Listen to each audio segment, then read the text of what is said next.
We invited my MIL to live with us after her surgery. She slowly took over, rearranged the living room, changed my son's bedtime, and told my friends I had postpartum psychosis. When I asked her to stop, she said, "You're unstable." Everyone agrees. I checked my phone. There was a group chat I'd been removed from. But not before the screenshots were forwarded to me. It was titled, "How to Get Her Out." I never thought I'd be writing something like this. But here I am. I'm a 34-year-old mom living in Denton, Texas. I've been married for 8 years to a man I thought had my back. We have 2 kids, a 3-year-old and a baby girl who just turned 5 months old. After my daughter was born, I struggled a lot. The kind of struggle people don't like to talk about: panic attacks, crying at night, that constant feeling like I was doing everything wrong. I got help. Therapy, medication, everything. It was getting better. Slowly, but better. Then my mother-in-law broke her hip. She had no one else. Her daughter lives in Oregon and barely speaks to her, and her husband passed away 5 years ago. So of course, like any decent people, we invited her to stay with us while she recovered. I didn't see it at first. The first couple weeks, she acted grateful. Said thank you a lot. Made jokes about being a burden. Cooked us dinner and cleaned the kitchen without being asked. I thought maybe it was going to be okay. But little things started happening. First, she moved the living room furniture around. "It's better this way," she said. "The light comes in better for the baby." Okay.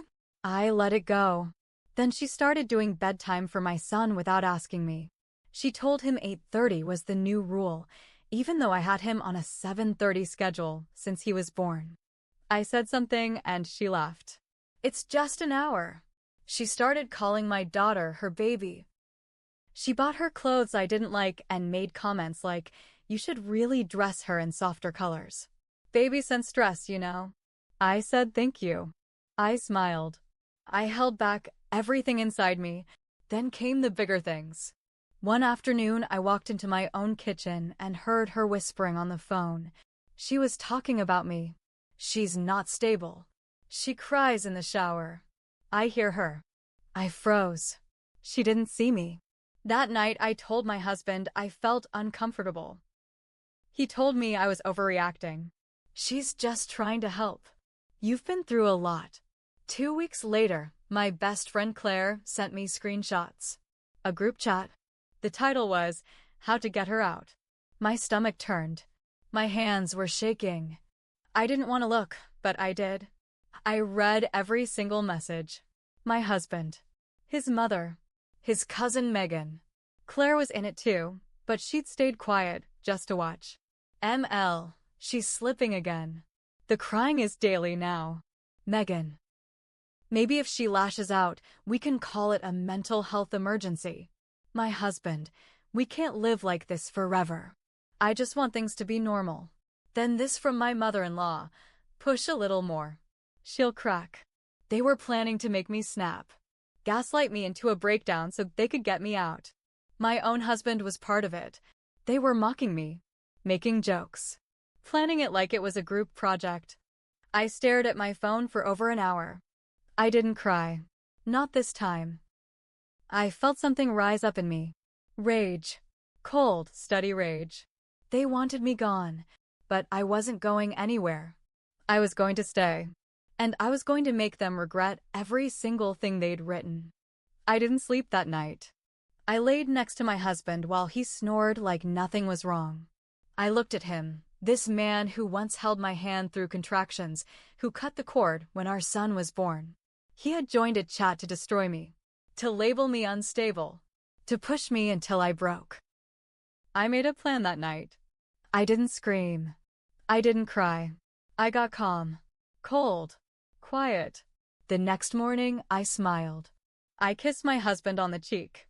I made pancakes and asked my ML how she slept. She smiled back, not knowing I'd seen everything. That was step 1, pretend nothing changed. Step 2 was Claire. I called her when I knew no one would hear me. She was sick over it. Said she joined the chat because she thought something fell off and she didn't want to believe it until she saw it for herself. She offered to help. I told her I didn't need help. I needed proof. So we set traps. I left my journal out with fake pages about dark thoughts. Stuff they'd want to find. They did. 2 days later, I caught Megan photographing it while pretending to borrow my laptop charger. I let them believe they had something. Then I went to therapy and told my counselor everything. Showed her the screenshots. Told her I feared they were trying to trigger me into a breakdown. She documented it all. Next, I started recording. Texas is a one-party consent state. I hid an audio recorder in the living room lamp. It picked up everything. MIL whispering to Megan. Just one more push. She's almost at the edge. My husband, what if she hurts the baby? ML. Then it'll be over faster. I saved it all. Hours of audio. Then I went to our pediatrician. I asked her to note how healthy and cared for my children were. I made sure my daughter's checkup was on record. I had them document everything in my name, not his. Claire came by more often. I had her stay over, help me organize the files. We saved everything to the cloud, to USB drives, printed it all out. I emailed it to a lawyer friend of hers, just in case. I started writing down everything my ML said to me. One night, she cornered me in the laundry room. She said, you know, if you weren't here, things would be easier for everyone. I looked her straight in the eye and said, maybe, but I am here. She narrowed her eyes. Not for long. But she had no idea how wrong she was. 2 weeks later, I made my move. It started with the audio files. I edited together a clean 15-minute clip of the worst things they said, clear voices, clear threats, no cutting context. I played it for my therapist during a session. She was horrified. She said, this is coordinated psychological abuse. You need to protect yourself and your kids. I asked if she could write a letter. She said she'd do better. She'd submit a full report to Child Protective Services on my behalf against them. I wasn't neglecting my kids. I was being targeted. Meanwhile, I let the group chat keep going. Claire still had access, so she kept feeding me updates. Megan suggested taking my kids on a day trip without telling me. My husband agreed. Said it might shake her enough to leave. That was the last straw. I didn't blow up. I didn't scream. I printed out every message, every screenshot, every doctor note, therapist note, pediatrician form.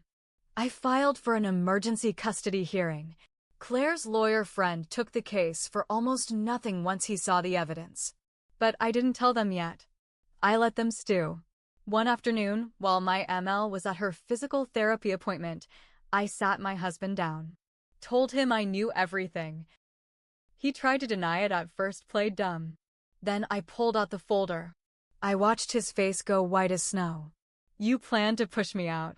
To paint me as unstable. To take my kids. He didn't say a word. Just kept staring at the files. Then I told him, you'll be served soon. I'm going for full custody. And I'm going to show all of this. He started begging. Said it was his mom's idea, that he felt stuck. Said he thought I was losing it. No, I said. You chose this. And you're going to lose everything. ML walked in halfway through.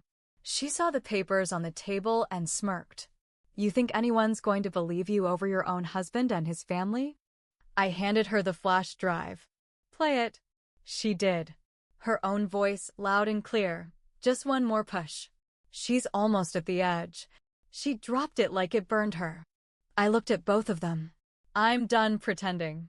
This is war. But it wasn't over yet. Because 2 nights later, someone broke into Claire's car and stole one of the backup USB drives. Nothing else was taken. Just that. No broken window. Clean job. That's when I realized they knew they were losing. And they were getting desperate. I had backups. They didn't know that. After Claire's car was broken into, I called the lawyer. He said, this is getting dangerous. We need to move now. The next day, the court granted me an emergency protection order. My husband was served while he was picking up takeout. He came home in a rage, pounding on the front door, yelling for me to talk to him. I had already taken the kids and gone to a safe place, Claire's cousin's house, 30 minutes out of town. I didn't see him again until court. The judge didn't play around. I had everything printed in color. Emails, messages, therapist statements, audio transcripts, photos. The pediatrician wrote a letter saying my children were healthy, safe, and attached to me. Not one person backed him. Not even Megan. I didn't want to believe how far gone my husband was. But when he stood there, not denying what they did, just saying, "We thought it was best for the kids," I knew he was already gone. And I didn't cry. The judge granted me full temporary custody. ML wasn't even allowed near the house anymore. CPS had opened a case against them. But here's the part that sticks. That same night, after the hearing, I went back to the house to pick up the rest of my things. I took Claire and her cousin with me. I walked through that living room one last time, the furniture she rearranged, the baby swing she claimed as hers. I found a photo of me on the kitchen table. Someone had written on it in red marker, "Unfit mother." I stared at it for a while. Then I set it down, calm as ever. That's when I made my final move. I posted everything, not on social media. I sent it to her church, her knitting group, her old coworkers, her HOA. I emailed it with a simple subject line, "In case you still think she's a saint." I didn't lie. I just attached the truth. Within days, she was banned from her church. Her reputation ruined. Megan? Fired from her daycare job. Claire made sure the messages got to the right parents. My husband? His boss heard the audio. "We don't tolerate this," he was told. He lost his job. I didn't even have to press charges. The fallout was enough. And me? I moved. Not far, but far enough. Got a new job. New locks. Kept my kids safe. Started over. But I won't pretend I came out perfect. I made one mistake. I let them in. I gave them room to turn on me. And I'll never forget that. I still double-check locks. Still wake up some nights expecting to hear her voice. But I survived. They tried to paint me as unstable. So I showed them what a stable woman can do when she's cornered. And they'll never forget it.